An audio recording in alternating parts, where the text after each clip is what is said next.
इस समय पूरे देश में एक किसान आंदोलन की धमक है। दिल्ली सहित हरियाणा और यूपी के बॉर्डर पे लगातार किसान दिल्ली की ओर कूच कर रहे हैं और उसको लेकर सरकार में भी टेंशन है। तो किसानों का ऐसा क्या मसला है जिसको लेकर सरकार इतनी टेंशन में? हम जबलपुर में एक किसानों के बीच में मौजूद है। हमारे साथ प्रधानमंत्री एमएसपी कमेटी के मेंबर भी मौजूद है, प्रमोद चौधरी जी। उन्हीं से शुरू करते हैं। सर बताइए कि ये किसानों का आंदोलन है, क्यों ऐसा बार बार होता है कि किसानों को दिल्ली कूच करना पड़ता है?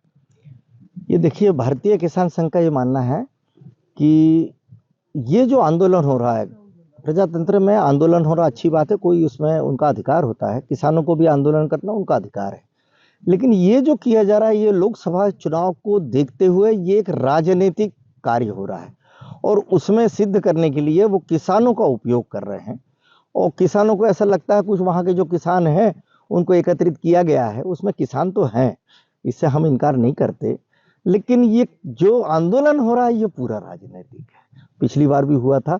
और दूसरा ये कि पिछली बार हमने देखा 26 जनवरी को जिस ढंग से और हिंसा हुई थी पूरे दिल्ली में और क्या क्या करने का प्रयास किया गया था, लाल किले के ऊपर किस प्रकार की देशद्रोही हरकतें हुई थी, इन सब बातों को देखते हुए उस समय भी जानता था भारतीय किसान संघ। और इसीलिए इस प्रकार के आंदोलन में भारतीय किसान संघ कभी भी शामिल नहीं होता। आज पीछे भी कौन लोग हैं? मतलब क्यों ऐसा कि चुनाव के पहले किसान एकदम से आक्रोशित होकर आने लगते हैं?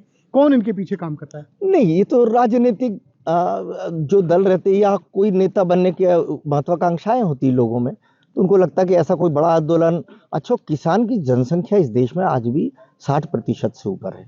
यदि इतनी बड़ी जनसंख्या को यदि हम हाथ में कर ले किसी प्रकार से, तो हमें राजनीतिक रूप से सफल भी हो सकते हैं, हमारी महत्वाकांक्षाएं पूरी हो सकती हैं। इनको देखते हुए ऐसा करते हैं। मैं राजनीतिक जो व्यक्ति है जिनकी महत्वाकांक्षा, मैं उसको गलत नहीं मानता। उसमें ये किसानों के मुद्दे लेकर के किसानों का मुद्दा लें, वो भी कोई दिक्कत नहीं। लेकिन इस प्रकार का जो है उनका उपयोग किया जा रहा है, ये गलत है। ये आंदोलन को जो किसान आंदोलन का नाम दिया जा रहा है, इससे भारतीय किसान संघ आपत्ति सर हम देखते हैं, जैसे आप कह रहे हैं कि टाइमिंग को गलत है, लेकिन जो सरकारें होती हैं या जो राजनीतिक दल होते हैं वो भी तो इन चुनाव के पहले एमएसपी बढ़ाने की बात करते हैं, किसानों के लागत मूल्य डबल करने की बात करते हैं उपज की, और चुनाव होते ही भूल जाते हैं। तो एक ये भी तो मसला किसानों को पीड़ा देता है कहीं ना कहीं। नहीं, टाइमिंग वो देखें, उसमें कोई दिक्कत नहीं। टाइमिंग देखना चाहिए, उनके अपने जो उनके टारगेट्स हैं वो अचीव करें। लेकिन ये एक षड्यंत्र के रूप में यदि होता है, देश का इसमें नुकसान होता है, यदि हिंसा फैलाने का यदि प्रयास होता है, भारतीय किसान संघ इसका बिल्कुल इनका साथ नहीं दे सकता। तो देखिए, प्रमोद चौधरी जी कह रहे हैं कि ये जो हिंसा फैलाने की साजिश है या जिस तरह से किया जा रहा है उसको किसान संघ समर्थन नहीं करता। उनका कहना है कि हम जो उनके मुद्दे हैं या जो किसानों के विषय हैं उससे सहमति है, लेकिन आंदोलन का जो तरीका उससे गलत है। हमारे राघवेंद्र हैं भारतीय किसान संघ से जुड़े हुए। राघवेंद्र बताओ, अक्सर ये होता है कि किसानों को लेकर राजनीति तो होती है, लेकिन राजनीति के केंद्र में किसान नहीं होता। ये तो आप सभी देख रहे हैं और पूरे देश में इस समय केंद्र बिंदु में किसान आ गया है। मोदी जी की बात करें तो उनके एक वीआईपी में किसान भी है। लेकिन सरकारें कोई की भी रही, किसी भी दल की रही हों, उन्होंने चिंता सरकार की नहीं की है। भारतीय किसान संघ का मत है कि किसान को उसके लागत के आधार पर उसका लाभकारी मूल्य मिलना चाहिए। आज जो आंदोलन हो रहा है वो एमएसपी पर हो रहा है। भारतीय किसान संघ का कहना है कि मिनिमम सपोर्ट प्राइस क्यों, किसान को एमआरपी मिलना चाहिए, मैक्सिमम रिटेल प्राइस, क्योंकि वो सारे कृषि आदान जो खरीद रहा है वो एमआरपी पर खरीद रहा है। उसके सारे कृषि उपकरणों पर जीएसटी लग रही है। किसान संघ मांग भी करता रहा है कृषि उपकरणों पर, कृषि आदान सामग्रियों पर जीएसटी समाप्त होनी चाहिए, जिससे उसकी लागत कम होगी और उसका लाभ बढ़ने की एक संभावना सामने आएगी। लेकिन इस पर किसी का ध्यान नहीं है और इन मांगों, किसानों की इन मांगों पर कोई ध्यान भी नहीं दे रहा है। तो हमारी आपके माध्यम से सरकार से आग्रह है कि कृपया किसान के विषयों को गंभीरता के साथ सुने और उन पर जो नीतियां और जो निर्णय लेने हैं वो तत्काल लें। तो देखिए, राघवेंद्र का कहना है कि एमएसपी की बजाय एमआरपी की बात होनी चाहिए। वो एमआरपी पे किसान सारा सामान खरीदते तो उनकी उपज भी एमआरपी पे क्यों नहीं बिकती? हमारे साथ कुछ और किसान साथी, उनसे बात करते हैं।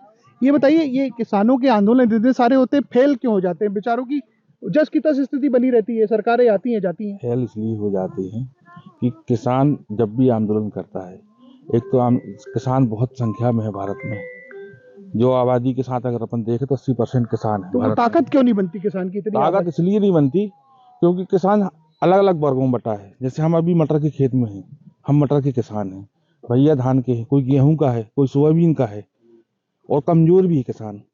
मजबूत नहीं है किसान। आज भी भारत का किसान बहुत कमजोर है, इसलिए आर्थिक स्थितियों से भी जूझता है वो शारीरिक चीजों से भी जूझता है, जिसमें आप भैया ने भी बताया है जो कि सब्सिडियों में एमएसपी नहीं मिलती, सब्सिडी भी नहीं मिलती।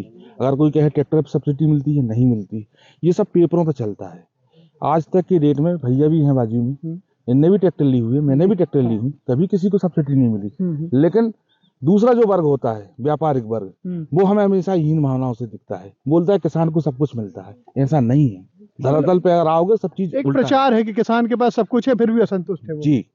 तो ये कह रहे हैं कि देखिए जो किसान है उसके लिए जो सब्सिडी है, बाकी योजना है, वो कहीं तो बहुत ज्यादा उसका लाभ नहीं मिलता। हमारे साथ कुछ और किसान भाई, उनसे पूछते एक्चुअली किसानों की असल तकलीफ क्या है, क्यों वो इतनी तकलीफ में, इतने 70 साल 75 साल आजादी हो गए लेकिन उनकी मांगे जो है वो खत्म ही नहीं हो रही और अभी भी दिल्ली में आंदोलन करना पड़ रहा है। महंगाई कहाँ जा रही है? क्या लगता है आपको, मतलब किसानों की क्या तकलीफें हैं? आप खेती किसानी करते हैं तो क्या दिक्कतें आती हैं? उनको लागत बढ़ रही है, हाँ। और उनका रेट मिल नहीं रहा है ना। हाँ, तो मुझे है कि जैसे लागत के अनुपात में उनकी उपज की कीमत भी मिलनी चाहिए, आप कह रहे हैं। उपज की कीमत मिलना चाहिए। कुछ और किसान उनसे पूछते हैं, ये बताइए कि ये किसानों की तकलीफ क्या क्या ऐसी तकलीफें हैं जिनकी ओर वास्तव में सरकारों को ध्यान देना चाहिए? किसान जो उत्पादन करता है, एक तो उसमें लगने वाली जो लागत है वो ज़्यादा है और बाजार में जो मूल्य मिलता है वो बहुत कम है।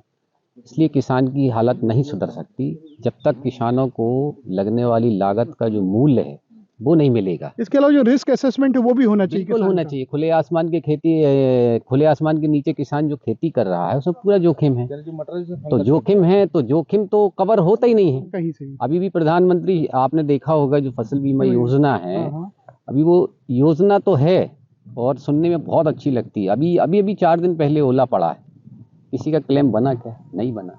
और बनता भी है तो लागत मूल्य पर बनता है, जो लागत लगी है उसके, और प्रीमियम कटता है उत्पादक मूल्य पे। तो कहीं ना कहीं मतलब विसंगतियां हैं।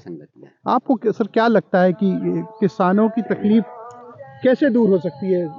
अब एक सरकार नए चुनाव में भी जाने वाली है, उस पर भी दबाव होगा, तो क्या ऐसा करे कि भाई किसानों की तकलीफ दूर हो जाए?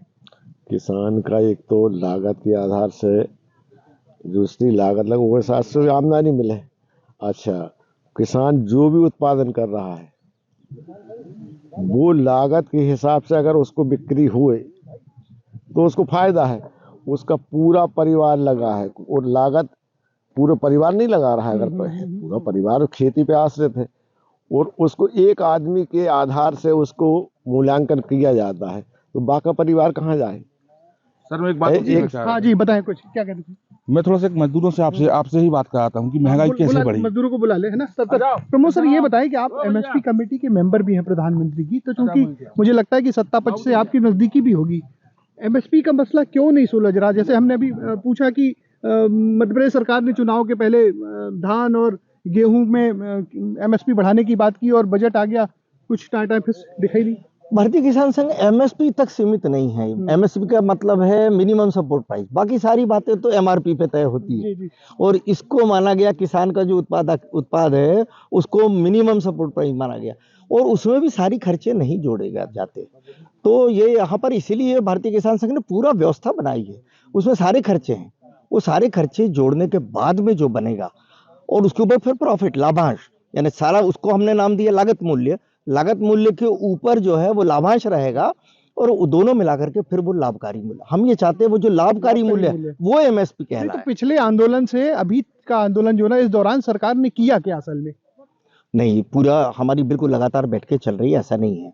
और उसमें सब कमेटियों की बैठकें हुई हैं। हमने हर विभाग से, हमने CSCP हो और चाहे कोऑपरेटिव, हर किसी से हम लोगों ने फीडबैक लिया है, उसके ऊपर विचार हुआ है और उसमें हम लोग बिल्कुल सीरियसली काम कर रहे हैं। मतलब भारतीय किसान संघ संतुष्ट है सरकार के जो कार्य पद्धति से? तो अभी हम नहीं, वो तो हमको सौंप दिया तो हम लोग कर रहे हैं, पर नतीजा अभी नहीं मिला है। नहीं, अब मिल जाएगा उसका, बिल्कुल निश्चित रूप से। तो ये थे प्रमोद चौधरी जी। देखिए कुछ और किसान अपनी बात कहना चाहते हैं, आप बताइए कि क्या ऐसा है कि किसान की जो तकलीफ है वो दूर नहीं होती, आक्रोश क्यों है इस तरह के? और एक ये भी वजह है कि भाई किसान एकजुट होकर आंदोलन में क्यों नहीं जाता, दो फड़के हो जाते हैं।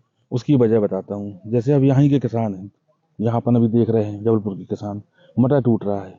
अभी जैसे ही मटर खाली होगा सब किसान समर्थन करेंगे, और हर किसान, चाहे वो मटर का हो, चाहे धान का हो, चाहे गेहूं का हो, हर किसान चाहता है, जो आज महंगाई बढ़ी है, पहले मटर 2-3 रुपए किलो टूटता रहा, आज 5 रुपए किलो टूटता है। लेबर को भी चाहिए पैसा, क्योंकि महंगाई बढ़ रही है। जिस तरीके से महंगाई की दर बढ़ रही है, उस तरीके से किसानों की जो फसल है उसकी आय नहीं बढ़ी। मतलब ये कह रहे कि लागत है बढ़ती जा रही, लेकिन जो उसका मूल्य, जो लाभांश या मूल्य मिलना चाहिए, वो किसान वंचित है उससे।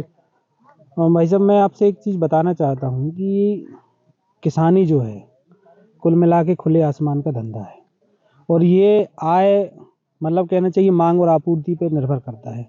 तो कई बार हम जब घाटे में जाते हैं, उसके पीछे सरकारों का मैं विशेष रूप से दोष नहीं मानता, उसके पीछे मैं कारण बता रहा हूँ कि मटर की खेती हम कर रहे हैं, अगर हम बहुत मात्रा में कर लेंगे, अब जब उसकी आय नहीं होगी तो हमें रेट कैसे मिलेगा? जैसे अभी लहसुन का आपने देखा होगा, 450 बार ये सरकारें या नेता कहते हैं हम प्रोसेसिंग यूनिट लगाएंगे, हम ये करेंगे, तो ये क्या केवल नारे या वादे ही रह जाते हैं क्या?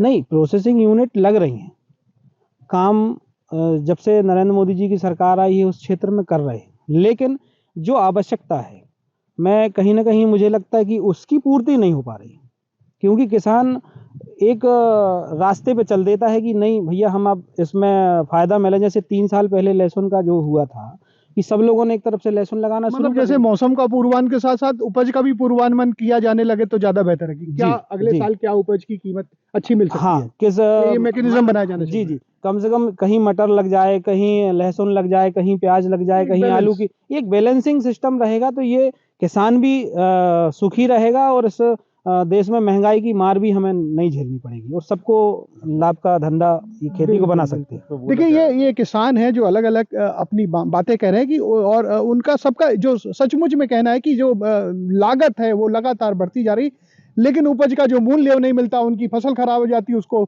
बचाने का या बेचने का, मार्केटिंग का कोई मैकेनिज्म नहीं। और ये जो एक दिल्ली में आंदोलन हो रहा, उस पे इनको, आंदोलन पे जो किसानों के मुद्दे हैं उससे ऐतराज नहीं है, पर कुछ लोगों का कहना है कि उसमें जो तरीका अपनाया गया है वो बेहतर नहीं है, इसलिए वो दूरी बनाने की सोच रहे हैं। Ajay Tripathi, ABP news, Jabalpur.